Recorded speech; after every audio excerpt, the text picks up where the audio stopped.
तुम्हाला वाटतं का हे सगळं योग्य आहे? अयोग्य आहे मी असं मानतो त्याच्यामध्ये. बाकी काय आव्हान काय कराल एकूणच? ते आम्ही असं आवाहन केलेलं आहे की फुलेशाह आंबेडकरी मतदार जो आहे तो मतदान तर उमेदवारांना करणार, पण त्यांनी असं त्याच्याबरोबर एक अधिक मत घेऊन आलं पाहिजे, त्याला कल्टिवेट केलं पाहिजे आणि पक्षाचा उमेदवार विजयी कसं होईल हे त्यांनी पाहिलं पाहिजे. इथे जी काही घटना पोलिसांच्या संदर्भामध्ये झाली होती संविधान विटंबनेची, त्याच्यामध्ये कायदा बदलावा लागेल असेही आपण म्हणालात. कायदा बदलावा लागणार नाही, कायद्यामधल्या त्रुटी ज्या आहेत त्या भरून काढाव्या लागतील.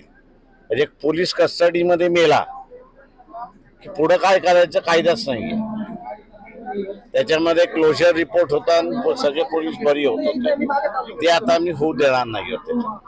ज्या पद्धतीने हे युतीमधून असणारी लोक एकमेकांवर चिखलफेक करतायत, काल अजित पवार ज्या पद्धतीने म्हणले की माझ्यावर एवढा मोठा घोटाळ्याचा आरोप झाला तरी मी सत्तेमध्ये आहे, ही लोक माझ्या सोबत आहेत, तुम्हाला काय वाटतं? सगळं उद्धमपणा चालू आहे राजकारण? राजकारणातला उद्धमपणा चालू आहे. त्यांनी असं एवढं सांगितलं की भारतीय जनता पक्ष